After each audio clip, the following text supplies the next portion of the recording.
This is Akashvani. In the program Insights, now we bring you a discussion on National Press Day. The participants are Dr. A. Surya Prakash, former chairperson of Prasar Bharati, and Bala Nagendran, Akashvani correspondent.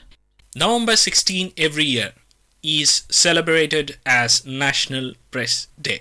This year, the theme is Media in the Era of Artificial Intelligence. To talk more about the historic background behind the National Press Day as well as the present developments, we have with us an expert filled with experience, Dr. Surya Prakash, former chairperson, Prasar Bharati. Sir, welcome. Yeah, thank you for having me on your program. So first of all, I would like to begin from the day itself. Today is being celebrated and commemorated as National Press Day. How significant is this? It is very significant because you see, after independence, the founding fathers drafted the Constitution, which came into being in 1950, which gave us freedom of expression and which ensured that India emerged as a free democratic nation, liberal, secular, all that. So, along with that came a free press.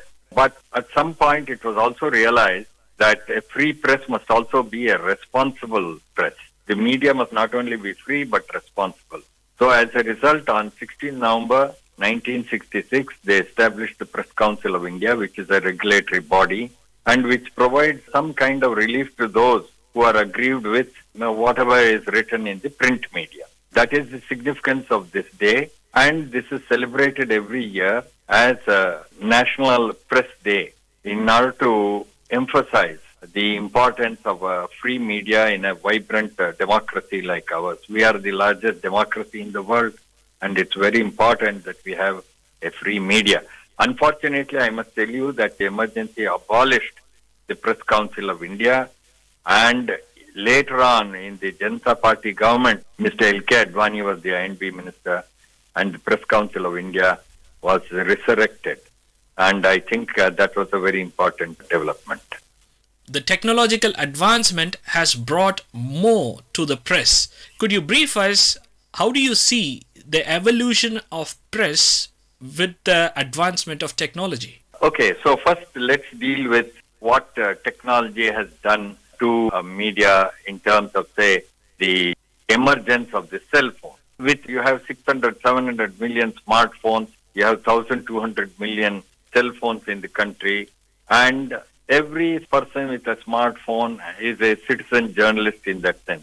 For example, somebody sees woman being ill-treated by some antisocial element, he will capture that on video, put it out on Twitter. Immediately it activates media, it activates the police, other agencies and so on. So this is one example of what technology has done to media today. Every citizen is a journalist in that sense, and you find on Twitter and other social media platforms, huge amount of content coming in from persons who are not in the profession of journalism, but they are giving us news.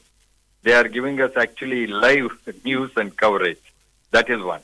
The other aspect is, for example, if you see the technological advance in terms of artificial intelligence, you look at the chat GPT, all the discourse that is on in regard to chat GPT these days and how people are going to use it and so on. You see the impact of that. Media is still yet to absorb the impact of these developments. It is going to be very huge as far as media is concerned and as far as original writing and the emergence of original ideas are concerned.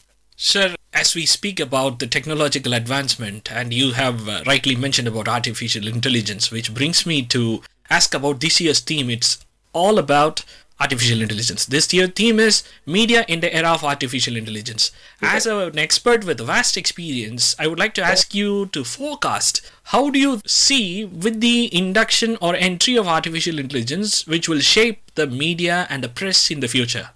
What has happened is, if you look at some already in television stations, they are deploying these tools. For example, the weather. Earlier, you used to have women giving us the weather report. Later, of course, there were a lot of men who were doing that job. And So now, whether men or women, it's now replaced by an AI character, and you can hardly make out the difference. So that is one.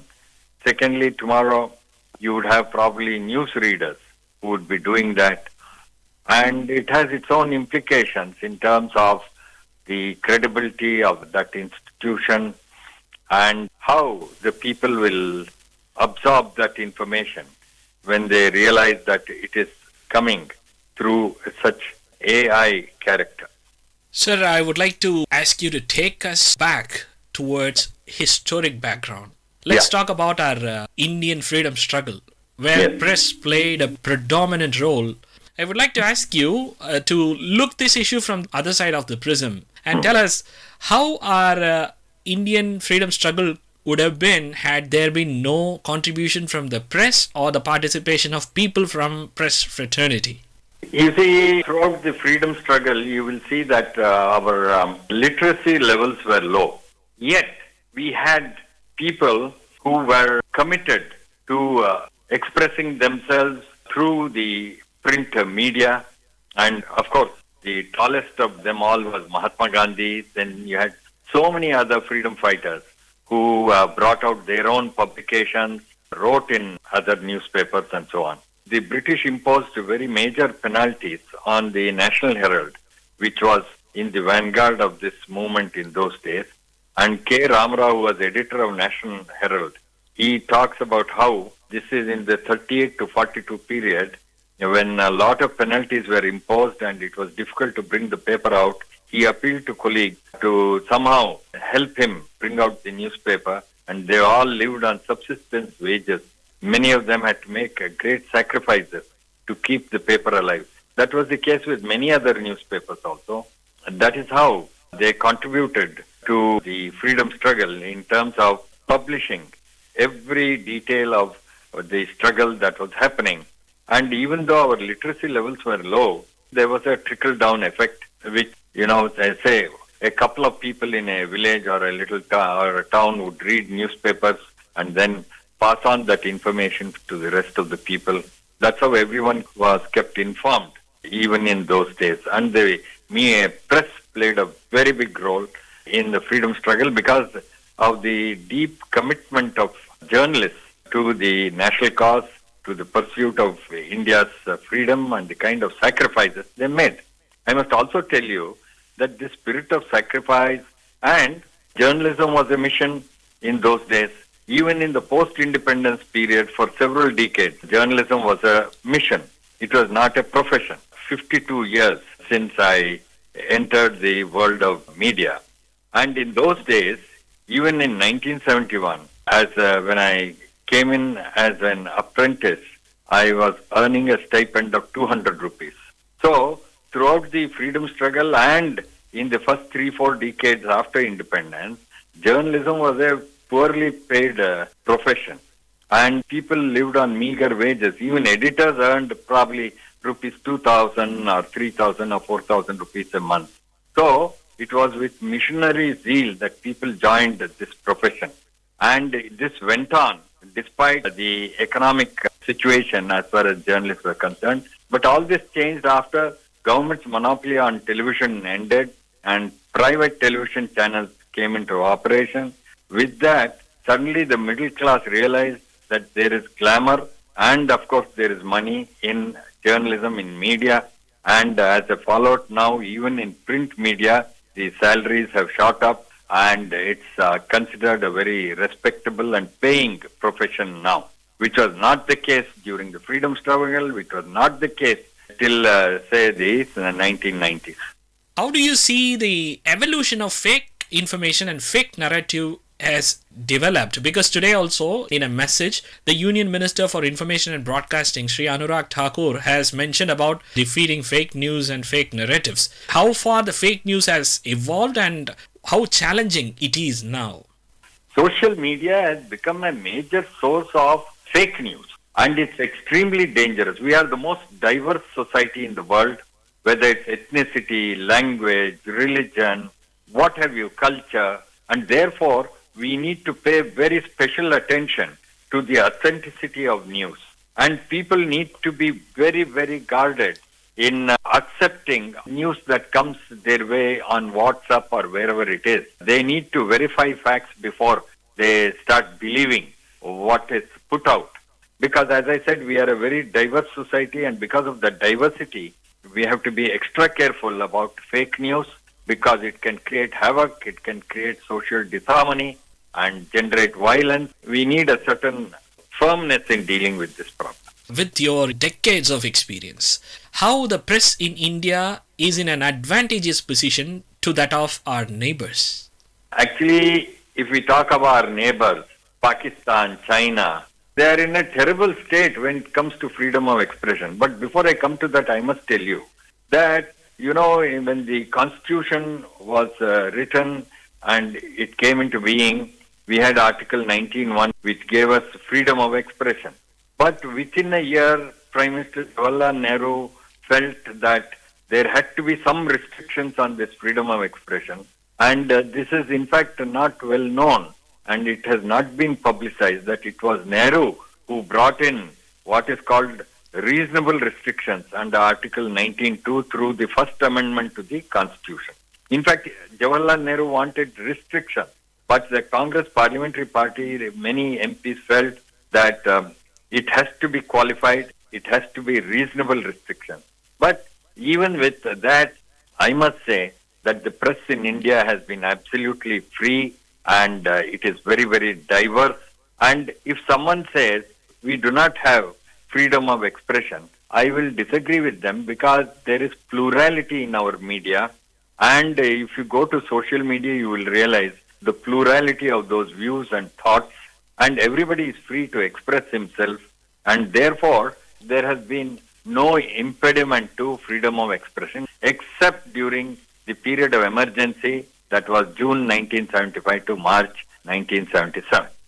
Transfer of legacy and values are the core ideals of our Indian society. What would be your message to the budding journalist and the aspiring press personnel of the future India?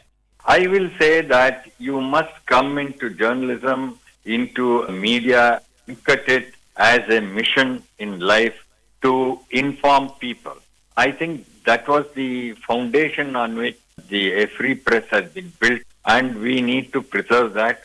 So those who come into this profession must come in with that zeal to keep people informed. And whether it's artificial intelligence or other technological advances, they must learn to cope with that.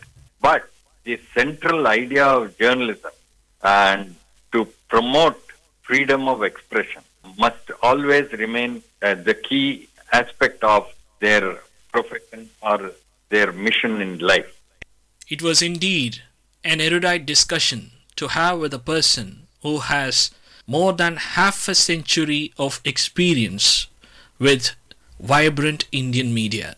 On this National Press Day, it is educative to have your experience and also to know the future of Indian press.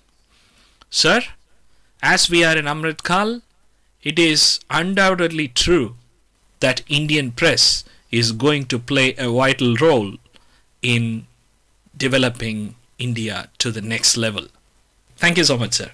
Thank you very much. You were listening to a discussion on National Press Day. The participants were Dr. A. Surya Prakash, former chairperson of Prasar Bharati, and Bala Nagendran, Akashvani correspondent. This program was produced and presented by the News Services Division of Akashvani. You can listen to it on our mobile app, News on AIR. This program is also available on our YouTube channel, News on AIR Official. You may share your feedback about this program through email at airnsttalks@gmail.com or WhatsApp on 928-909-4044.